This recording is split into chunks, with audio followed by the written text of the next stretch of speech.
to ask a question. So, what do you reckon the biggest opportunity for change then is? Is it at a citizen level, or is it at a city level, or is it a government level? Where do we need to kind of really drive this agenda? So if we want to make change happen, does it start from the bottom or does it start from the top?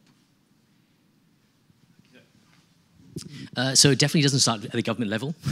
Change is very slow. It starts at for me, the local authority level.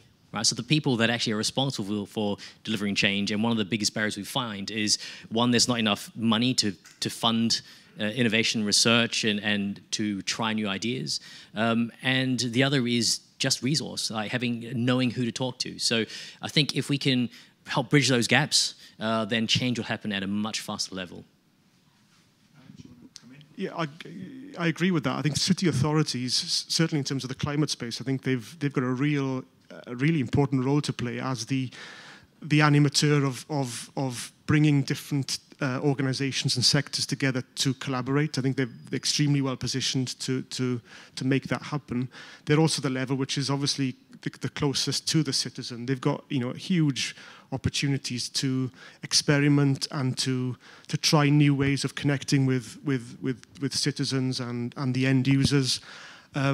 And I think there is again, in terms of the kind of changes we want to see in the climate debate, if we want to see those significant changes around mobility and the built environment and that kind of stuff, there needs to be some kind of reciprocal role. If the governments want to see that happen, then they need to provide encouragement, incentives for citizens to participate in that process and to be part of that change process. Fantastic. So very much a localism agenda then in terms of driving change. So question here from the lady in the middle. So I hope everybody else is thinking about other questions. We've got a good chunk of time here to kind of ask these two speakers any questions. So I do represent a city. I'm from Oxford City Council. Fantastic. And I am from a local authority. So what would your advice be then? Jonny, there's nobody from the government in here. What would your advice be to government then? Because they're dismantling every single climate policy I have to work within on sustainability and climate change. And I'll tell you that we can't bid for Internet of Things because we can't find commercial partners. So, yeah, very good question. One of the things that the government struggles with is this idea of, especially with new ministers in post that come from private sector, banking backgrounds, for example, this idea of what is right for the citizen and environment, and for a city, and what pays back the treasury, right? So what brings in the money? How do we justify return on investment if we're thinking with our like a private sector hat on? How do we justify, if I'm going to spend £10 million on this city, what do I get out of it? Do I get jobs? Put a number to it. And that is a difficulty that ministers have. Ministers want to see £10 million gives me £100 million over here. And cities don't work like that. It doesn't, you don't generate revenue as a local authority, as a city. So it's a mind shift for ministers to see, and that's what we're trying to do with the city's demonstrator, to come up with some quantifiable benefits that you can take in front of a minister and say, yes, okay, we don't give you, £15 million back in tax revenue, for example, but instead we prolong the life of the elderly by 5 years, right? Which is quite a lot, could be. Or we improve the quality of the pollution level, obviously decrease the pollution level. We, reduce congestion, which means that travel time reduces and there is a measurable cost and benefit associated with it. So, if I was to advise a minister, I'd say look beyond what is just money for money, right? They put £10 million in or X million in, they expect X million out. Forget about that, because that's the biggest area where government can innovate in. Look at education and healthcare. You can't, people want to say you put a price on education, and you just can't. You invest £1 million into one school, who knows what will come out of it? You can't put a money figure to that. So more self-sustaining cities then who can fund themselves? Well, I mean, ideally, yes. So the thing is, every city, even London and the smaller cities, are at a financial crunch. The budget they get is shrinking. So they're being asked to do more with less, which means that things that are slightly risky, things that may not work, fall to the bottom of the pile.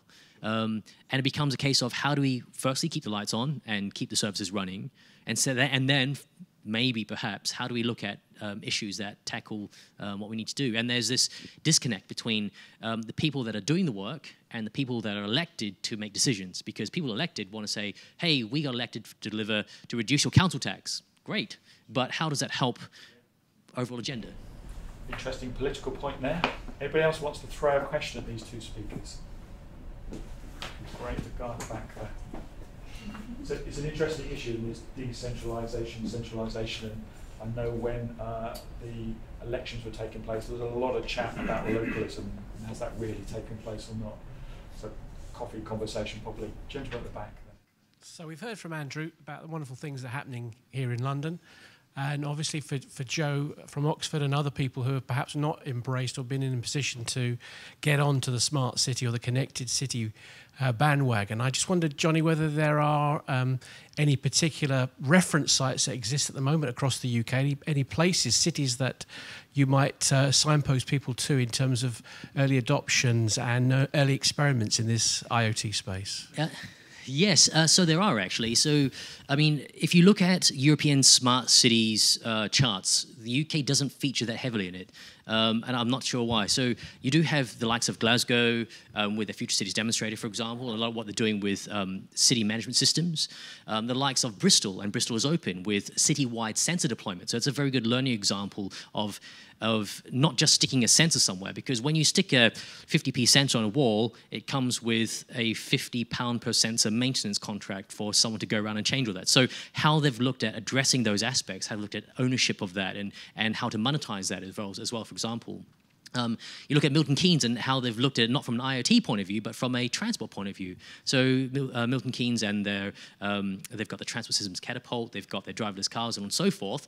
That small technology pin or that pebble thrown into the water into a city environment, what are the ripples that are taking place? So the way that they've worked with the local authorities to help drive not just local authority change, but end-use behavior. What's going to happen when you have this pod that kind of drives past you by itself? So there are those ripples that kind of flow on.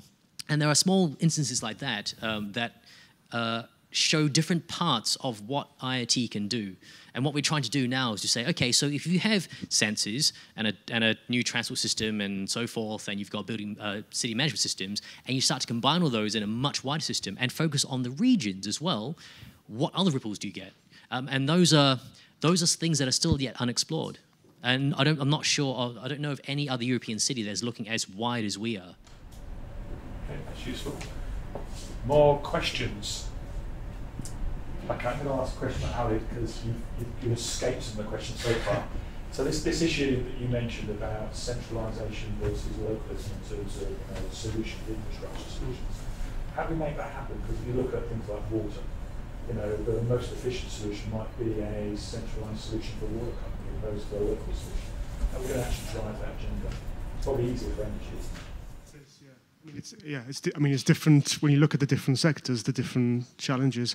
I mean, maybe just to go back, I think part of the issue with the area we're working in is it depends on, I think some of the things that were discussed during the first panel discussion is how do we work with some of the planners and the urban design organisations, which are not just dealing with sustainability, but looking at a much broader set of areas. I think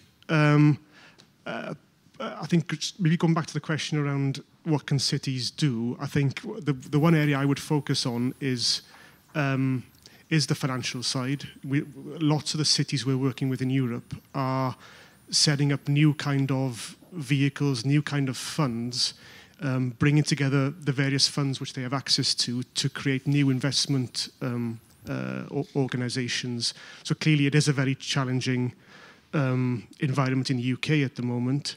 But I think cities, London have set up a sort of an urban development fund around sustainability.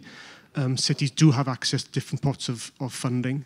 That's where I would focus efforts on, really. So to make this agenda happen, we're going to need new business models to actually really drive it forward at a much bigger rate. Yeah, and I think that's the point I was trying to make earlier about it. This is not, it's traditionally been seen as a technology issue. if you look at innovation much more broadly, you're looking at new financial instruments, new business models, new ways of integrating with citizens, which I think traditionally hasn't been seen as part of the innovation space. So I think that's the real area where cities have a clear role to play. Okay. Any more questions for the speakers here? Okay, so I'm going to stop the session there then. So thank you.